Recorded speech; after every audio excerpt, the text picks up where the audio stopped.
माननीय राष्ट्रपति महोदय, अनुरोध है कि कृपया आज का सम्मेलन प्रारंभ करने की अनुमति प्रदान करना चाहेंगे। जी। माननीय राष्ट्रपति महोदय की अनुमति से माननीय शिक्षा मंत्री जी से अनुरोध है कि कृपया स्वागत उद्बोधन करें। माननीय राष्ट्रपति महोदय। माननीय राष्ट्रपति जी, परम आदरणीय प्रधानमंत्री जी, माननीय राज्यपालगण, सभी उपराज्यपालगण, मेरे सहयोगी मंत्री संजय धोत्रे जी, सभी शिक्षा मंत्रीगण, सभी कुलपतिगण, शिक्षाविद कस्तूरी रंगन जी और उनके सभी सदस्यगण और सभी अधिकारी वर्ग, मैं राष्ट्रीय शिक्षा नीति 2020 की भूमिका पर इस बहुत महत्वपूर्ण सम्मेलन में आप सबका अभिनंदन करता हूं। जैसे कि विदित है कि शिक्षा किसी समाज और राष्ट्र की आधारशिला होती है जो हमारे भविष्य को संवारती है। 1947 में देश की स्वतंत्रता के पश्चात शिक्षा पहली राष्ट्रीय नीति भारत सरकार द्वारा 1968 में लागू की गई थी। दूसरी नीति 1986 में लाई गई थी। 34 वर्षों के बाद ये नई शिक्षा नीति आई है। भारत विश्व का सबसे युवा देश होने की अवधारणा के साथ शिक्षा की गुणवत्ता, नवाचार, अनुसंधान के संबंध में जनसंख्या की बदलती आवश्यकताओं को पूरा करने के लिए एक नई राष्ट्रीय शिक्षा नीति चिर प्रतीक्षित थी। प्रधानमंत्री श्री नरेंद्र मोदी जी की प्रेरणा से केंद्रीय मंत्रिमंडल ने नई शिक्षा नीति 2020 को अनुमोदन प्रदान किया, जिससे भारतीय शिक्षा प्रणाली में आमूल चूल पर बदलाव का मार्ग प्रशस्त हुआ है। दुनिया के सबसे व्यापक चिंतन, मंथन एवं विमर्श के पश्चात इस शिक्षा नीति का स्वरूप तैयार किया गया है, जो हिंदुस्तान को विश्व पटल पर ज्ञान की महाशक्ति के रूप में स्थापित करेगा। यह शिक्षा नीति भारतीय मूल्यों पर आधारित है, जो अंतर्राष्ट्रीय मानकों पर खरा उतरेगी। यह इंडियन भी होगी, इंटरनेशनल भी होगी, इम्पैक्टफुल भी होगी, इंटरएक्टिव भी होगी और इंक्लूसिव भी होगी। और यह इक्विटी, क्वालिटी और एक्सेस तीनों की आधारशिला पर खड़ी होगी। इसमें नेशन फर्स्ट, कैरेक्टर मस्ट भी समाहित होगा। स्कूली शिक्षा से लेकर उच्चतर शिक्षा तक व्यापक सुधारों का एक खाका तैयार किया गया है। फोकस इस बात पर है कि शिक्षा की आधारभूत मजबूत हो, वैज्ञानिक सोच को बढ़ावा मिले और अच्छे भविष्य का निर्माण हो सके। चाहे शिक्षा को बहुभाषी बनाने का प्रश्न हो या बहुविषयक, हर पक्ष पर एक विशेषज्ञता से फैसला हुआ है। भाषा हमारी संस्कृति का अहम हिस्सा है। संविधान के अनुच्छेद 8 में सभी 22 भारतीय भाषाओं को सम्मान देते हुए बहु विकल्प दिए गए हैं। किसी भी प्रदेश पर भाषा नहीं थोपी जाएगी। नई शिक्षा नीति आधुनिक भी है, गुणवत्तापूर्ण भी, ज्ञान, विज्ञान, अनुसंधान तथा नवाचार से युक्त विश्व प्रतिस्पर्धी भी है। इसमें लचीलापन भी है, स्थायित्व भी है। इसमें मल्टीपल एंट्री एग्जिट पॉइंट की व्यवस्था नए विकल्प भी देगी और नए अवसरों को भी देगी। ABC academic bank of credit का लाभ उठाकर छात्र अपनी शिक्षा जारी रख सकेंगे। नेशनल एजुकेशन टेक्नोलॉजी फोरम का गठन शिक्षा में तकनीकी के व्यापक इस्तेमाल को बढ़ावा देने में बहुत ही उपयोगी साबित होगी। 2035 तक जीआर को 50% तक ले जाने के लिए हम कटिबद्ध हैं। 3.5 करोड़ से भी अधिक छात्रों को इसका लाभ मिल सकेगा। Digital learning, distance learning, online education का समावेश नए अवसर को लाएगा। प्रधानमंत्री जी के जय अनुसंधान के विजय को आगे बढ़ाते हुए नेशनल रिसर्च फाउंडेशन की स्थापना की जाएगी, ताकि देश में नवाचार एवं अनुसंधान की संस्कृति को नई दिशा एवं जरूरी पोषण मिल सके। उच्चतर शिक्षा के क्षेत्र में जहां एक ओर भारतीय उच्च शिक्षा आयोग का गठन किया जाएगा, वहीं दूसरी ओर संस्थानों को अकादमिक, प्रशासनिक, वित्तीय मामलों में वर्गीकृत स्वायत्तता देते हुए पारदर्शी एवं उत्तरदायी बनाने की दिशा में प्रेरित किया जाएगा। शिक्षा का अंतर्राष्ट्रीयकरण और कम लागत पर गुणवत्तापूर्ण शिक्षा प्रदान करके भारत को वैश्विक अध्ययन गंतव्य के रूप में स्थापित करने का इसमें प्रयास किया जाएगा। उच्च शिक्षा प्रदर्शन करने वाले भारतीय संस्थानों को अन्य देशों में अपने कैंपस स्थापित करने के लिए प्रोत्साहित किया जाएगा, जबकि दूसरी ओर दुनिया के शीर्ष 100 से भी अधिक चयनित विश्वविद्यालयों को भारत में आमंत्रित किया जाएगा। वैश्विक संस्थानों के बीच सहयोग, अनुसंधान, तकनीकी और छात्रों का आदान प्रदान की इसमें व्यवस्था की जाएगी। यह नीति स्टडी इन इंडिया को पूरे विश्व में एक ब्रांड के रूप में स्थापित करेगी। शिक्षा की गुणवत्ता में सुधार, अनुसंधान की संस्कृति के पोषण और संस्थानों के बेहतर प्रबंधन एवं प्रशासन पर विशेष ध्यान दिया जाएगा। राष्ट्रीय शिक्षा नीति 2020 श्री कस्तूरी रंगन जी की अध्यक्षता में माननीय प्रधानमंत्री जी के विजन और लगातार मिले मार्गदर्शन का परिणाम है। मैं आपका आभार प्रकट करता हूं। आज के इस कॉन्क्लेव का हमारा प्रयास रहेगा कि हम राष्ट्रीय शिक्षा नीति से जुड़े मुद्दों पर एक साथ मिलकर चर्चा करेंगे। सहयोगात्मक संघवाद की एक नई मिसाल नई शिक्षा नीति के क्रियान्वयन के रूप में हम देख सकेंगे। मुझे खुशी है कि एनईपी को पूरे देश में अद्भुत स्वीकार्यता मिली है। स्वीकार्यता से अब सहभागिता के साथ क्रियान्वयन की दिशा में आगे बढ़ने का अवसर आ गया है। हमारे पास विश्व स्तरीय कंटेंट भी होगा, पेटेंट भी होगा और टैलेंट भी होगा। शिक्षा का चहुमुखी आंकलन भी होगा और वैश्विक संकलन भी होगा। हम बहुभाषावादी भी बनेंगे और आशावादी भी रहेंगे। हम रिफॉर्म भी करेंगे, ट्रांसफॉर्म भी करेंगे और परफॉर्म भी करेंगे। यह नीति हमें विकल्प भी देगी और अच्छे अवसरों को भी देगी। हम एक अच्छे भारतीय नागरिक का निर्माण भी करेंगे और वैश्विक नागरिक के रूप में विश्व मानव को भी तैयार करेंगे। आप सभी के सुझाव, चिंतन, सहयोग, समन्वय एवं सहभागिता से हम इस नीति को बिना देरी के क्रियान्वयन की दिशा में आगे बढ़ाएंगे। भारत निश्चित ज्ञान की महाशक्ति के रूप में उभरेगा। मेरे देश के यशस्वी प्रधानमंत्री जी के नए स्वर्णिम भारत के निर्माण का विजन हम सब मिलकर कर पूरा करेंगे। वो भारत स्वच्छ भारत होगा, स्वस्थ भारत होगा, सशक्त भारत होगा, श्रेष्ठ भारत होगा, आत्मनिर्भर भारत होगा और एक भारत होगा। इसके लिए make in India, digital India, skill India, startup और स्टैंड अप और स्टडी इन इंडिया के रूप में इसकी आधारशिला तैयार हो चुकी है। प्रधानमंत्री जी के सबका साथ, सबका विकास, सबके विश्वास की इस पवित्र भावना के साथ एक बार मैं पुनः आप सबका आभार प्रकट करता हूं और बहुत विनम्रता से अपने यशस्वी प्रधानमंत्री जी को निवेदन करता हूं कि वह हमारा मार्गदर्शन करें। प्रधानमंत्री जी।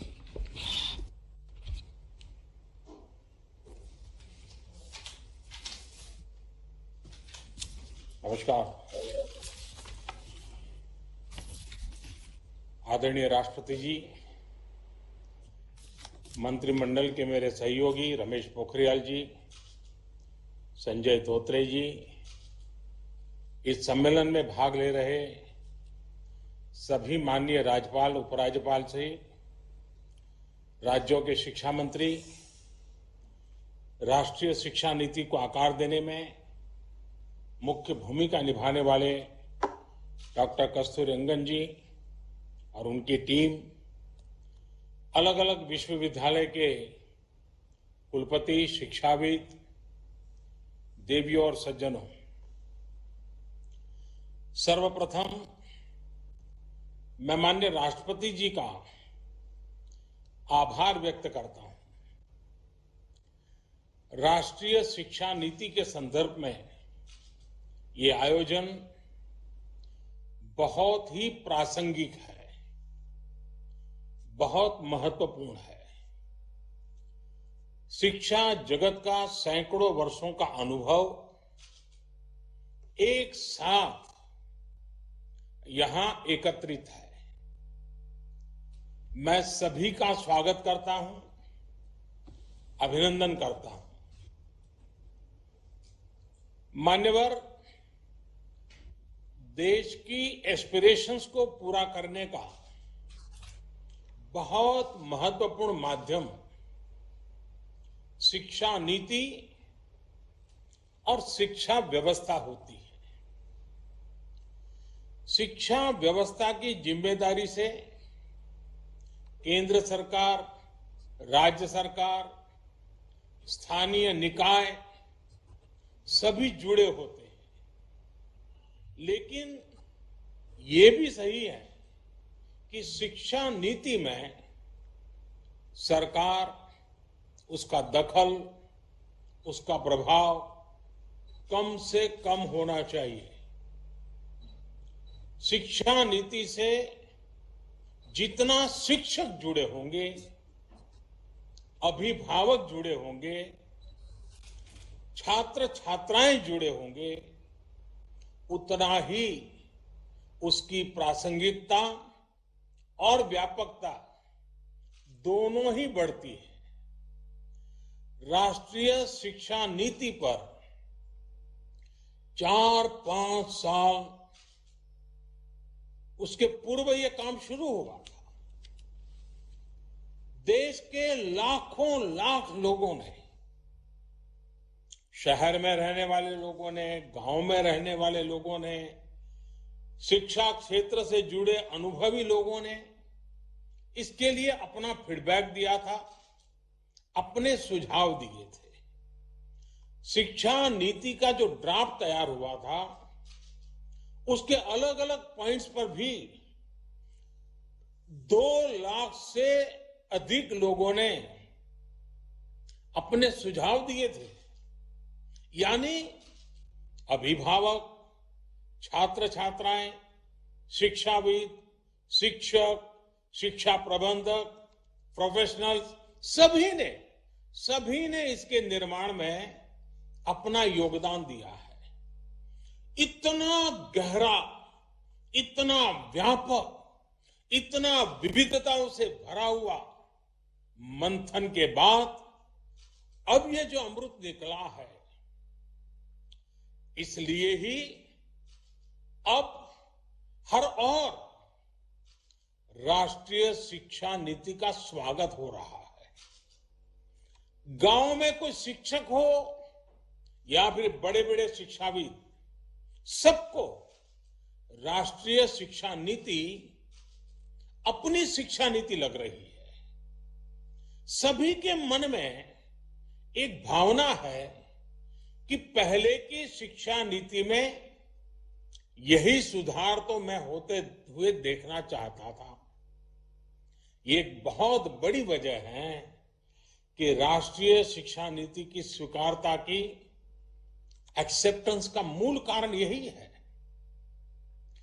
शिक्षा नीति क्या हो, कैसी हो, उसका स्वरूप क्या हो, ये तय करने के बाद अब देश एक स्टेप और आगे बढ़ा है। अब पूरे देश में राष्ट्रीय शिक्षा नीति को लेकर, उसके इम्प्लीमेंटेशन को लेकर व्यापक विचार विमर्श हो रहा है, संवाद हो रहा है। ये व्यापक विचार विमर्श इसलिए जरूरी है क्योंकि राष्ट्रीय शिक्षा नीति नेशनल एजुकेशन पॉलिसी सिर्फ पढ़ाई लिखाई के तौर तरीकों में ही बदलाव लाने के लिए नहीं है। ये पॉलिसी 21वीं सदी के भारत के सामाजिक और आर्थिक जीवन को नई दिशा देने वाली है। ये पॉलिसी आत्मनिर्भर भारत के संकल्प और सामर्थ्य को आकार देने वाली है। जाहिर है, इस बड़े संकल्प के लिए हमारी तैयारियां, हमारी जागरूकता भी उतनी ही बड़ी होनी चाहिए। आप में से अधिकांश महानुभाव राष्ट्रीय शिक्षा नीति की बारीकियों का अध्ययन कर चुके हैं, लेकिन इतने बड़े रिफॉर्म्स की बारीकियां, उसके लक्ष्य पर निरंतर बात करना अभी उतना ही आवश्यक है। सारे संदेहों और सवालों को सुलझाते हुए ही देश राष्ट्रीय शिक्षा नीति को सफलतापूर्वक लागू कर पाएगा। मान्यवर, आज दुनिया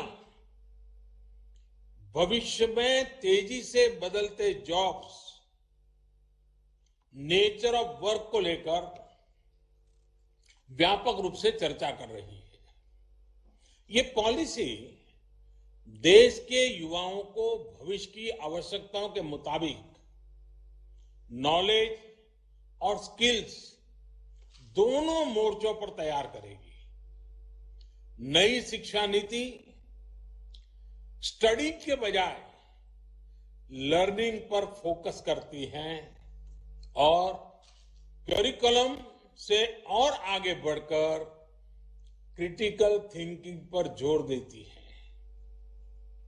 इस पॉलिसी में प्रोसेस से ज्यादा पैशन, प्रैक्टिकलिटी और परफॉर्मेंस पर बल दिया गया है। इसमें फाउंडेशनल लर्निंग और लैंग्वेजेस पर भी फोकस है। इसमें लर्निंग आउटकम्स और टीचर ट्रेनिंग पर भी फोकस है। इसमें एक्सेस और असेसमेंट को लेकर भी व्यापक रिफॉर्म्स किए गए हैं।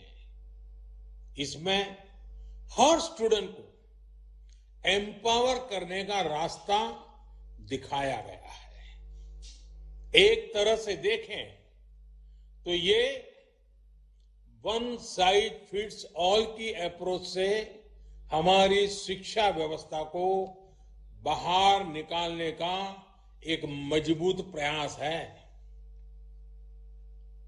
और आप सभी जो दिग्गज भी ये महसूस करते हैं कि ये प्रयास असामान्य है, सामान्य नहीं है। बीते दशकों से हमारे एजुकेशन सिस्टम में जो भी कमियां हमें दिखती थी, जो भी समस्याएं हमको लगती थी, उनको दूर करने के लिए विस्तार से इस पॉलिसी में चर्चा की गई है। अब जैसे लंबे समय से ये बातें उठती रही हैं कि हमारे बच्चे बैग और बोर्ड एग्जाम के बोझ तले, परिवार और समाज के दबाव तले दिनों दिन दबे जा रहे हैं। इस पॉलिसी में इस समस्या को प्रभावी तरीके से एड्रेस किया गया है।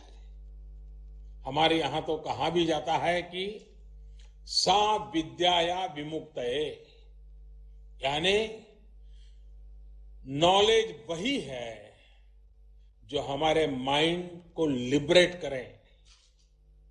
जब फाउंडेशनल स्टेज पर ही बच्चों को उनके कल्चर, भाषा, परंपरा से जोड़ा जाएगा तो शिक्षा अपने आप ही प्रभावी होगी, सहज होगी और बाल मन उससे खुद को जुड़ा हुआ पाएगा। नेशनल एजुकेशन पॉलिसी में हमारे सही मायने में बिना दबाव के, बिना अभाव के और बिना प्रभाव के सीखने के लोकतांत्रिक मूल्यों को हमारी शिक्षा व्यवस्था का हिस्सा बनाया गया है। जैसे स्ट्रीम्स को लेकर जो बच्चों पर दबाव रहता था, वो अब हटा दिया गया है। अब हमारे युवा अपने इंटरेस्ट, अपने एप्टीट्यूड के हिसाब से पढ़ाई कर सकेंगे। वरना पहले होता यह था कि दबाव के कारण विद्यार्थी अपनी क्षमता के बाहर की कोई और ही स्ट्रीम चुन लेते थे और जब तक उनको रियलाइज होता था तब तक बहुत देर हो जाती थी। परिणाम यह होता था कि या तो विद्यार्थी थक हार कर ड्रॉप कर लेता था या फिर जैसे तैसे अपना गुजारा कर लेता था, समय बिताता था। इससे किस प्रकार की समस्याएं हमारे देश में पैदा होती रही हैं, ये कितनी समस्याओं की जड़ है, मैं समझता हूं मुझसे ज्यादा आप लोग जानते हैं, भली बात जानते हैं। राष्ट्रीय शिक्षा नीति में ऐसी समस्याओं का समाधान तो है ही। एकेडमिक बैंक ऑफ क्रेडिट से भी छात्रों को बहुत लाभ होगा। मान्यवर, आत्मनिर्भर भारत बनाने के लिए युवाओं का स्किलफुल होना बहुत ही जरूरी है। छोटी उम्र से ही वोकेशनल एक्सपोजर मिलने से हमारा यूथ भविष्य के लिए बेहतर तरीके से तैयार होगा। प्रैक्टिकल लर्निंग से हमारे युवा साथियों की एम्प्लॉयबिलिटी देश में तो बढ़ेगी ही, ग्लोबल जॉब मार्केट में भी हमारी हिस्सेदारी ज्यादा होगी। हमारे यहां कहा गया है, आनो भद्राः क्रतवो यन्तु विश्वतः, यानी अच्छे विचार जिस दिशा से भी आए उनको ग्रहण करना चाहिए। भारत तो प्राचीन काल से नॉलेज का एक ग्लोबल सेंटर रहा है। 21वीं सदी में भी भारत को हम एक नॉलेज इकोनॉमी बनाने के लिए प्रयासरत है। नई शिक्षा नीति इस संकल्प को सिद्ध करने की दिशा में बड़ा कदम है। नई राष्ट्रीय शिक्षा नीति ने ब्रेन ड्रेन को टैकल करने के लिए और सामान्य से सामान्य परिवारों के युवाओं के लिए भी बेस्ट इंटरनेशनल इंस्टीट्यूशन के कैंपस भारत में स्थापित करने का रास्ता खोला है। जब देश में ही अंतर्राष्ट्रीय स्तर के टॉप कैंपस आएंगे तो पढ़ाई के लिए बाहर जाने की प्रवृत्ति भी कम होगी और हमारे अपने यूनिवर्सिटीज, कॉलेज भी ज्यादा कॉम्पिटिटिव हो पाएंगे। इसका एक और पहलू ऑनलाइन एजुकेशन भी है, जिससे पढ़ाई लिखाई के लिए लोकल हो या इंटरनेशनल, हर प्रकार की सीमाएं समाप्त हो जाती हैं। मानिए, जब किसी भी सिस्टम में इतने व्यापक बदलाव होते हैं, जब एक नई व्यवस्था बनाने की तरफ हम बढ़ते हैं, तो कुछ शंकाएं, आशंकाएं स्वाभाविक ही है। माता पिता को लगता होगा कि अगर इतनी आजादी बच्चों को मिलेगी, अगर स्ट्रीम खत्म हो जाएगी, तो आगे कॉलेज में उनको दाखिला कैसे मिलेगा, उनके बच्चों को कैरियर का क्या होगा। प्रोफेसर्स, टीचर्स के मन में सवाल होंगे कि वो खुद को इस बदलाव के लिए तैयार कैसे कर पाएंगे। इस प्रकार का पाठ्यक्रम कैसे मैनेज हो पाएगा। आप सभी के पास भी अनेक सवाल होंगे जिन पर आप चर्चा भी कर रहे हैं। ये सवाल इंप्लीमेंटेशन से जुड़े ज्यादा है।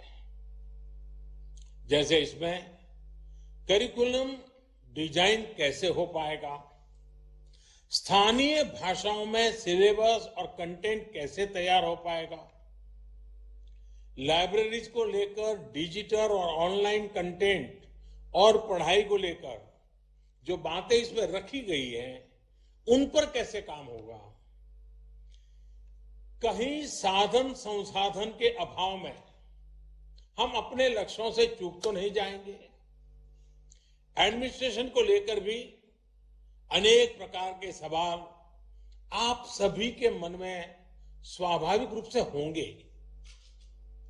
ये सभी सवाल महत्वपूर्ण भी हैं। हर सवाल के समाधान के लिए हम सब मिलकर के काम कर रहे हैं। शिक्षा मंत्रालय की तरफ से भी लगातार संवाद जारी है। राज्यों में भी हर स्टेक होल्डर की पूरी बात, हर राय को, फीडबैक को खुले मन से सुना जा रहा है। आखिर हम सभी को मिलकर ही तो तमाम शंकाओं और आशंकाओं का समाधान करना है। जिस प्रकार की फ्लेक्सिबिलिटी का विजन लेकर के ये पॉलिसी आई है, उसी प्रकार मैक्सिमम फ्लेक्सिबिलिटी हम सभी को भी इम्प्लीमेंटेशन को लेकर भी दिखानी होगी। ये शिक्षा नीति सरकार की शिक्षा नीति नहीं है, ये देश की शिक्षा नीति है।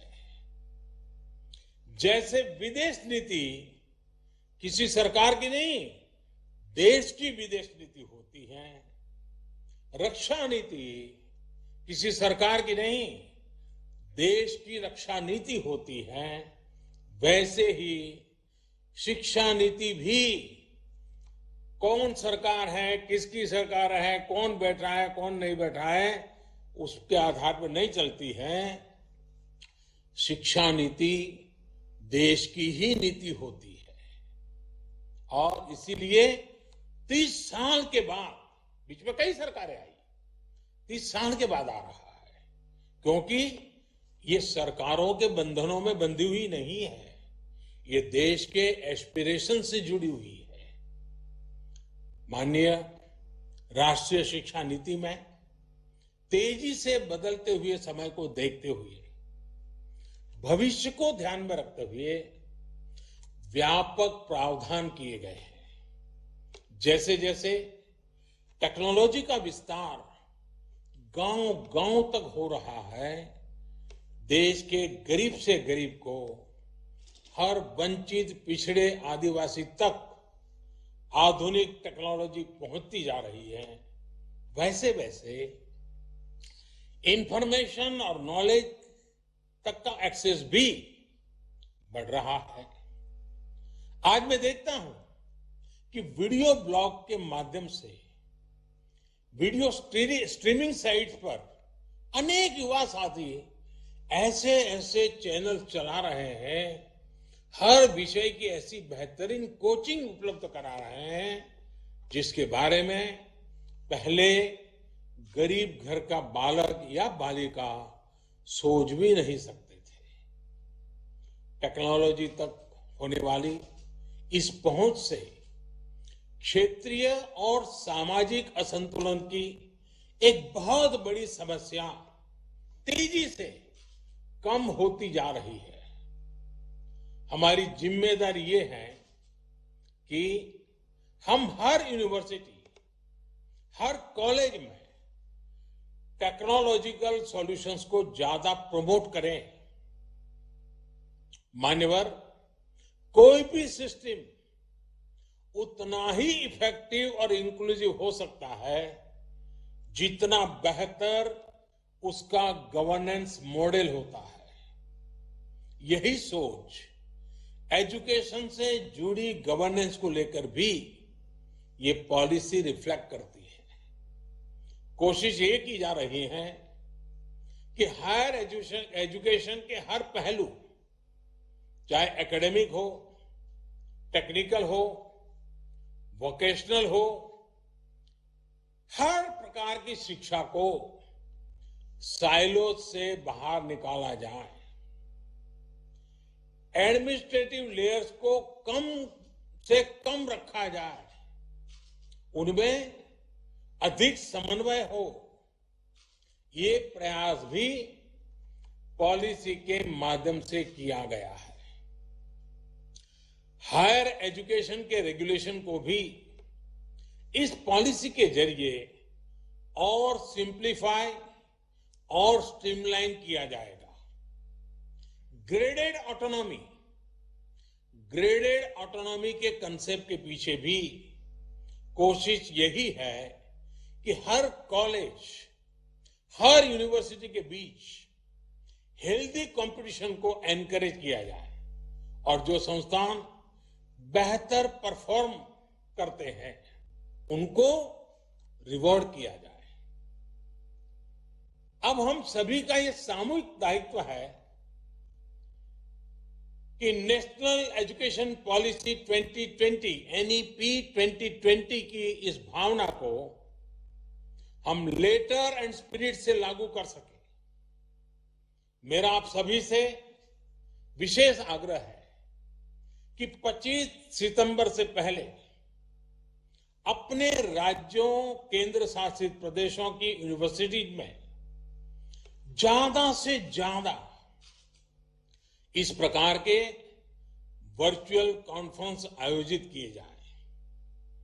प्रयास यही है कि नेशनल एजुकेशन पॉलिसी को लेकर समझ निरंतर हम समझते चलें, हमारी समझ बेहतर हो सके, इसके लिए प्रयास हो। एक बार फिर आप सभी को अपना समय निकालने के लिए मैं बहुत बहुत आभार व्यक्त करता हूं। मैं आदरणीय राष्ट्रपति जी का पुनः आभार व्यक्त करता हूं। आप सबको बहुत बहुत शुभकामनाएं। धन्यवाद।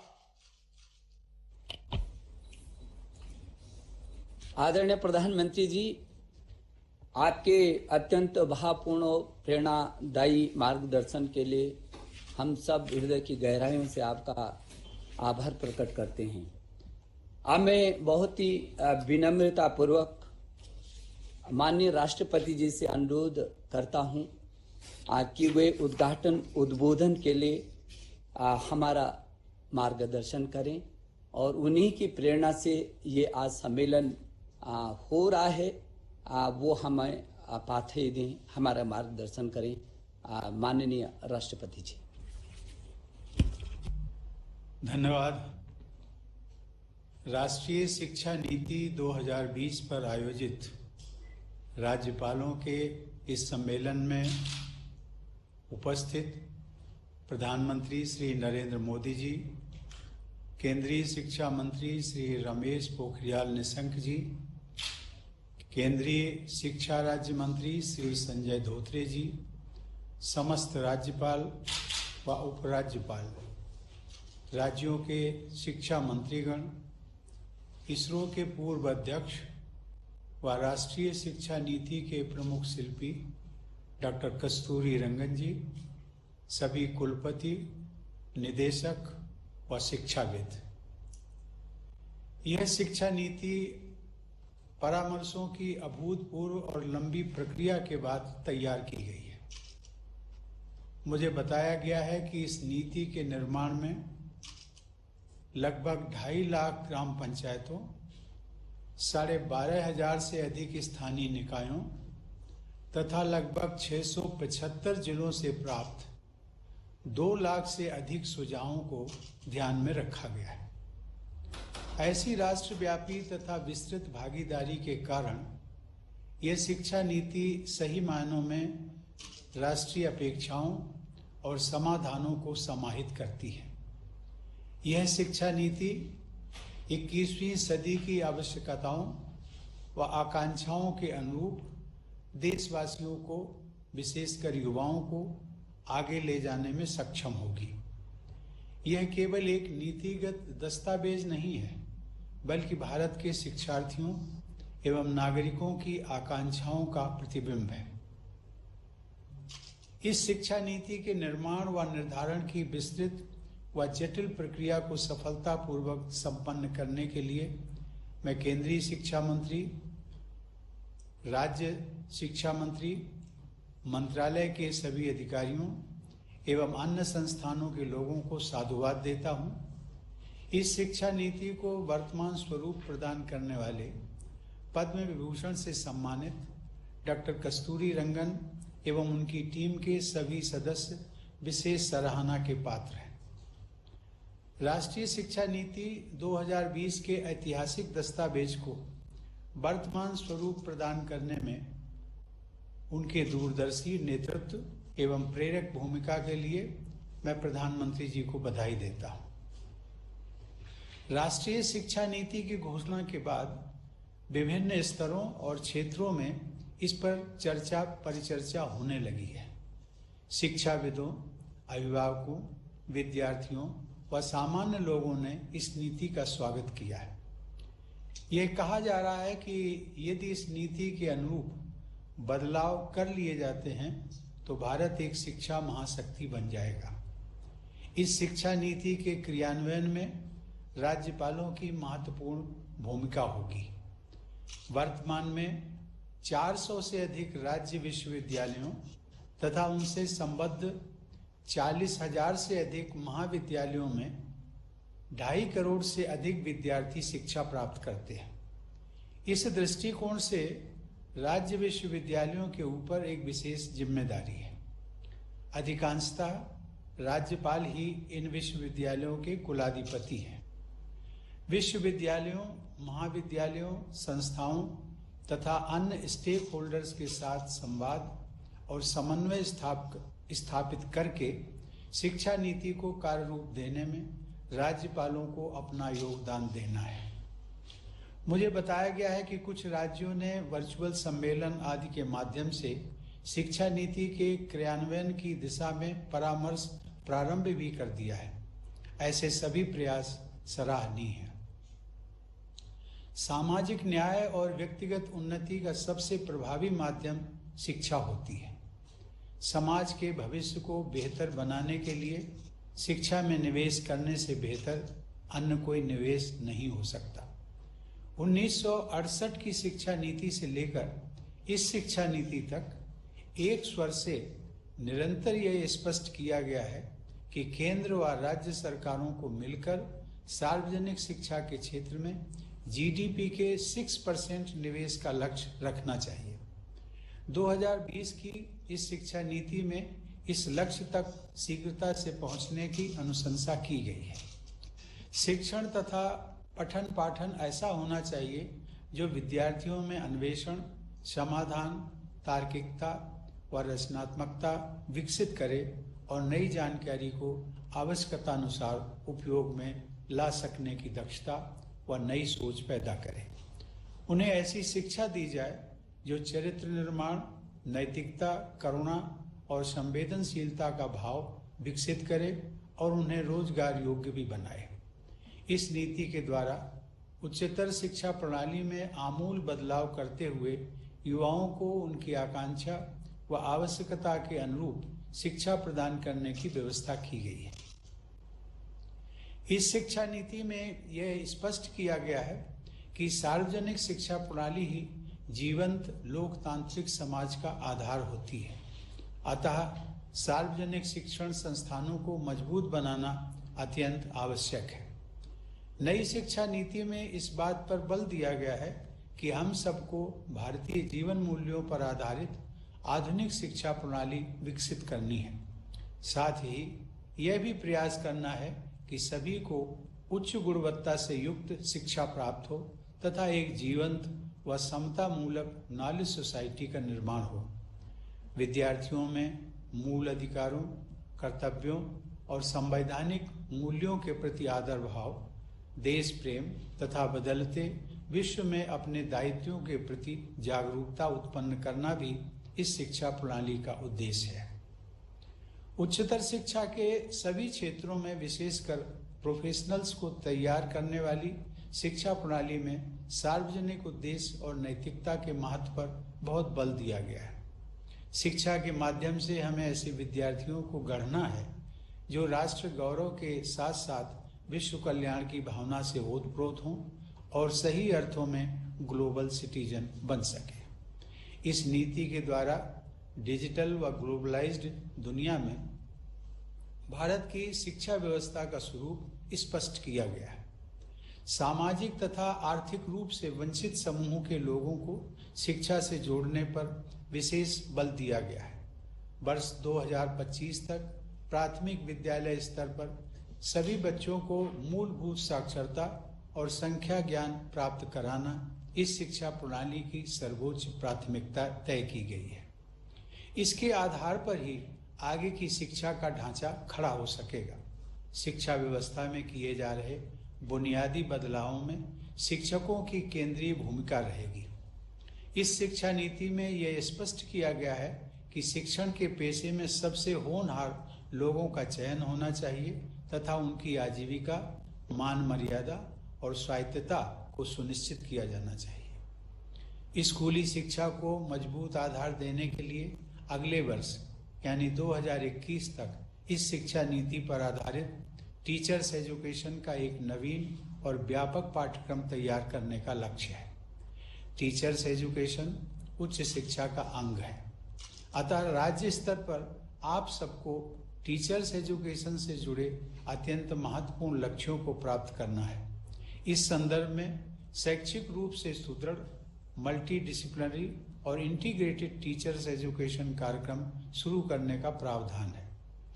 वर्ष 2030 तक इस क्षेत्र में केवल उच्च स्तरीय संस्थान ही सक्रिय रह जाएंगे। विश्व परिदृश्य को देखते हुए व्यावसायिक शिक्षा यानी वोकेशनल एजुकेशन के विषय में एक नए महत्वाकांक्षी दृष्टिकोण को अपनाया गया है। 12वीं पंचवर्षीय योजना के आकलन के अनुसार भारत में वर्कफोर्स के 5% से भी कम लोगों ने औपचारिक व्यावसायिक शिक्षा प्राप्त की थी। यह संख्या संयुक्त राज्य अमेरिका में 52%, जर्मनी में 75% और दक्षिण कोरिया में 96% थी। भारत में व्यावसायिक शिक्षा के प्रसार में तेजी लाने की आवश्यकता को देखते हुए यह तय किया गया है कि स्कूल तथा हायर एजुकेशन सिस्टम में वर्ष 2025 तक कम से कम 50% विद्यार्थियों को व्यावसायिक शिक्षा प्रदान की जाए। इससे हमारे डेमोग्राफिक डिविडेंड का सही लाभ मिल सकेगा। भारतीय परंपरा में विकसित लोक विद्या को उच्च शिक्षण संस्थानों द्वारा व्यावसायिक शिक्षा से जोड़ा जाएगा। इस नीति में यह स्पष्ट किया गया है कि व्यावसायिक शिक्षा को मुख्य धारा की शिक्षा का ही अंग समझा जाएगा और ऐसी शिक्षा को बराबर का सम्मान दिया जाएगा। इससे बच्चों और युवाओं में कौशल वृद्धि के साथ साथ श्रम की गरिमा के प्रति सम्मान का भाव भी पैदा होगा। नई शिक्षा नीति में ऐसी उच्चतर शिक्षा की अवधारणा की गई है जो परंपरा से पोषण प्राप्त करती हो और अपने दृष्टिकोण में आधुनिक व भविष्योन्मुख भी हो। शिक्षण पद्धति और बाल मनोविज्ञान की दृष्टि से सभी स्वीकार करते हैं कि आरंभिक शिक्षा का माध्यम मातृभाषा होनी चाहिए। इस सोच के अनुरूप नई शिक्षा नीति में त्रिभाषा सूत्र की संस्तुति की गई है। इस शिक्षा नीति में भारतीय भाषाओं, कला और संस्कृति को प्राथमिकता दी गई है। इससे विद्यार्थियों में सृजनात्मक क्षमता विकसित होगी तथा भारतीय भाषाओं की ताकत और बढ़ेगी। विविध भाषाओं वाले हमारे देश की एकता को अक्षुण्ण बनाए रखने में इससे मदद मिलेगी। राष्ट्रीय शिक्षा नीति में भारतीय भाषाओं, कलाओं और संस्कृति के संवर्धन को विशेष महत्व दिया गया है, क्योंकि वे भारत की पहचान के साथ साथ हमारी अर्थव्यवस्था के लिए भी महत्वपूर्ण है। भारत की सांस्कृतिक समृद्धि और विविधता से विद्यार्थियों का परिचय कराने के लिए देश में 100 पर्यटन स्थलों को चिन्हित किया जाएगा। शिक्षण संस्थानों द्वारा उन स्थानों पर शैक्षिक भ्रमण पर ले जाया जाएगा ताकि वे हमारे देश की बहुआयामी सभ्यता, संस्कृति, ज्ञान, विज्ञान और साहित्य को समझ सके। आप सब अपने अपने राज्यों में ऐसे स्थलों के विषय में अच्छी पाठ्य सामग्री विकसित करवा सकते हैं। ऐसे स्थलों में पर्यटन सुविधाओं के विकास के लिए भी आप आवश्यक दिशा निर्देश दे सकते हैं। राष्ट्रपिता महात्मा गांधी वैज्ञानिक व तकनीकी शिक्षा तथा विशेषज्ञों को जन सामान्य एवं भारतीय भाषाओं से जोड़ने के पक्षधर थे। शिक्षा योजना से जुड़े उनके अनेक महत्वपूर्ण विचार इस राष्ट्रीय शिक्षा नीति में परिलक्षित होते हैं। बापू ने कहा था, मेरी योजना में ज्यादा और बेहतर पुस्तकालय होंगे, ज्यादा और अच्छी प्रयोगशालाएं होंगी, अधिक और श्रेष्ठतर अनुसंधान संस्थाएं होंगी। उसके अंतर्गत रसायन शास्त्रियों, इंजीनियरों और अन्य विशेषज्ञों की एक पूरी सेना तैयार की जाएगी। ये लोग देश के सच्चे सेवक होंगे और उस राष्ट्र की विविध और बढ़ती हुई जरूरतें पूरी करेंगे, जिसे अपने अधिकारों तथा आवश्यकताओं का उत्तरोत्तर अधिकाधिक भान होता जा रहा है। और ये सभी विशेषज्ञ विदेशी नहीं बल्कि आम जनता की भाषा बोलेंगे। जो ज्ञान से प्राप्त करेंगे वो आम लोगों की पहुंच के अंदर होगा, वो उसके साझेदार होंगे। आंख मूंद कर नकल करने के बजाय सच्चे मौलिक काम किए जाने लगेंगे, ये बापू ने कहा था। मित्रों, तक्षशिला, नालंदा, वल्लभी और विक्रमशिला जैसे प्राचीन विश्वविद्यालयों से प्रेरणा लेते हुए बड़े और मल्टी डिसिप्लिनरी विश्वविद्यालयों तथा हायर एजुकेशन इंस्टीट्यूशंस अथवा क्लस्टर्स को स्थापित करने की अनुशंसा की गई है। Multi disciplinary education and research universities अर्थात मेरू की स्थापना की जाएगी, जिनका लक्ष्य विश्व स्तरीय गुणवत्ता प्राप्त करने का होगा। इससे देश के हर हिस्से में बहुमुखी प्रतिभा वाले योग्य और रचनाशील युवाओं का विकास हो सकेगा। ऐसे प्रयासों से भारत में अंतर्राष्ट्रीय छात्रों की संख्या बढ़ेगी। भारत को एक ग्लोबल स्टडी डेस्टिनेशन के रूप में विकसित किया जाएगा, जहां कम खर्च पर उत्कृष्ट शिक्षा उपलब्ध होगी। अच्छा प्रदर्शन करने वाले भारतीय विश्वविद्यालयों को अन्य देशों में परिसर स्थापित करने के लिए प्रोत्साहित किया जाएगा। साथ ही दुनिया के शीर्ष विश्वविद्यालयों को भारत में आकर शिक्षा प्रदान करने की अनुमति दी जाएगी। वंचित क्षेत्रों में उच्च शिक्षा के लिए वर्ष 2030 तक प्रत्येक जिले में या उसके समीप कम से कम एक बड़ा multidisciplinary higher education institution उपलब्ध कराने का लक्ष्य है। इसके लिए राज्य स्तर पर अनेक कदम उठाए जाने होंगे। एस्पिरेशनल डिस्ट्रिक्ट्स तथा स्पेशल एजुकेशनल जोन्स में गुणवत्तापूर्ण उच्च शिक्षण संस्थानों की स्थापना की जानी है। यह सामाजिक तथा आर्थिक रूप से वंचित समूहों के हित में एक महत्वपूर्ण कदम होगा। ऑनलाइन और डिजिटल शिक्षा के लिए टेक्नोलॉजी का उपयोग करके शिक्षा को सर्वसुलभ बनाने का प्रयास किया जाएगा। नई शिक्षा नीति में पहुंच, अवसर और गुणवत्ता के अलावा शिक्षा के क्षेत्र में जवाबदेही भी तय की गई है। साथ ही यह नीति शिक्षण संस्थानों और शिक्षकों को अधिक स्वायत्तता देने की संस्तुति करती है। यह देखा गया है कि रिसर्च और इनोवेशन में निवेश का स्तर अमेरिका में जीडीपी का 2.8%, दक्षिण कोरिया में 4.2% और इजराइल में 4.3% है, जबकि भारत में यह केवल 0.7% है। भारत जैसी बड़ी और जीवंत अर्थव्यवस्था को गति प्रदान करने के लिए नॉलेज क्रिएशन तथा रिसर्च को प्रोत्साहित करना जरूरी है। केंद्र व राज्य सरकारों को रिसर्च तथा इनोवेशन में निवेश का प्रतिशत बढ़ाना होगा।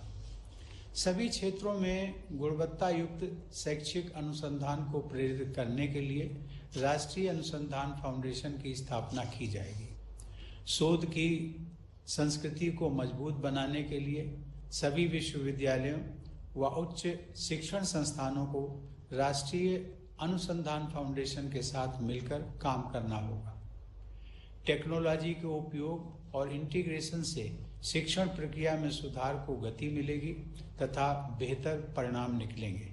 इसके लिए national educational technology forum NETF की स्थापना की जाएगी। NETF द्वारा राज्य सरकार की एजेंसियों को भी परामर्श उपलब्ध कराया जाएगा। शिक्षा प्रणाली के सभी आयामों को टेक्नोलॉजी की सहायता से अधिक सुगम व सुलभ बनाया जाएगा। आर्टिफिशियल इंटेलिजेंस के संदर्भ में अनुसंधान और उपयोग को बढ़ावा दिया जाएगा ताकि स्वास्थ्य सेवाओं, कृषि, क्लाइमेट चेंज जैसे क्षेत्रों में प्रभावी बदलाव लाए जा सके। इस शिक्षा नीति की सफलता केंद्र तथा राज्य दोनों के प्रभावी योगदान पर निर्भर करेगी। भारतीय संविधान के अंतर्गत शिक्षा कंकरेंट लिस्ट का विषय है, अतः इसमें केंद्र और राज्यों द्वारा संयुक्त और समन्वयपूर्ण कार्रवाई की आवश्यकता है। शिक्षा से जुड़े मानकों पर विभिन्न राज्यों में असमानता देखी जाती है। राज्यों को अपनी स्थानीय परिस्थितियों, विशेषताओं तथा अपेक्षाओं के अनुरूप राष्ट्रीय शिक्षा नीति का अनुपालन करना है। इस शिक्षा नीति को प्रभावी कार्य रूप देने के लिए केंद्र और राज्य सरकारों को सभी स्टेक होल्डर्स के साथ मिलकर अनवरत प्रयास करने होंगे। उच्चतर शिक्षा के क्षेत्र में इस शिक्षा नीति की अनुशंसाओं का समयबद्ध पालन सुनिश्चित करने के लिए विश्वविद्यालयों के कुलपतियों तथा शिक्षकों की वैकेंसीज पर अतिशीघ्र सुयोग्य व्यक्तियों को नियुक्त करने की आवश्यकता है। प्रधानमंत्री जी व शिक्षा मंत्री जी, राष्ट्रीय शिक्षा नीति पर आज आयोजित परिचर्चा के संदर्भ में मैंने कुछ दिन पूर्व सभी राज्यपालों व उपराज्यपालों से बात की थी। मुझे इन सबकी उत्सुकता, उत्साह व तैयारी के बारे में जानकर बहुत प्रसन्नता हुई। सभी राज्यपालों ने अपने शिक्षा मंत्रियों और राज्य विश्वविद्यालयों के कुलपतियों के साथ बैठकें की हैं तथा आज राष्ट्रीय शिक्षा नीति पर चर्चा करने के लिए तैयारी करके आए हैं। मैं परिचर्चा के अगले सत्र में भी उपस्थित रहूंगा। शिक्षा नीति के क्रियान्वयन से जुड़े संवाद व परामर्श की प्रक्रिया को जारी रखते हुए केंद्रीय शिक्षा मंत्रालय ने आगामी 19 सितंबर को केंद्रीय विश्वविद्यालय और उच्च शिक्षण संस्थानों के साथ एक वर्चुअल सम्मेलन का आयोजन निर्धारित किया है। मैं उस संवाद में भी भाग लूंगा। ऐसे सभी संवादों के निष्कर्षों को जोड़कर देखने से शिक्षा नीति के कार्यान्वयन से जुड़े मुद्दों पर समग्र दृष्टिकोण बन सकेगा। मैं चाहूंगा कि सभी राज्यपाल अपने राज्यों में नई शिक्षा नीति को कार्य रूप देने के लिए थीम आधारित वर्चुअल सम्मेलन करें। शिक्षा नीति के विभिन्न आयामों पर व्यापक विचार विमर्श के उपरांत आप सब अपने महत्वपूर्ण सुझाव केंद्रीय शिक्षा मंत्रालय को भेज सकते हैं ताकि उनका देशव्यापी उपयोग किया जा सके। राष्ट्रीय शिक्षा नीति की अनुशंसाओं को लागू करने की दिशा में आप सभी राज्यपालों तथा शिक्षा मंत्रियों का बहुत महत्वपूर्ण दायित्व है। मुझे विश्वास है कि राष्ट्रीय शिक्षा नीति को कार्य रूप देने में योगदान करते हुए आप सब भारत को नॉलेज हब बनाने में अपनी प्रभावी भूमिका निभाएंगे। धन्यवाद। जय हिंद।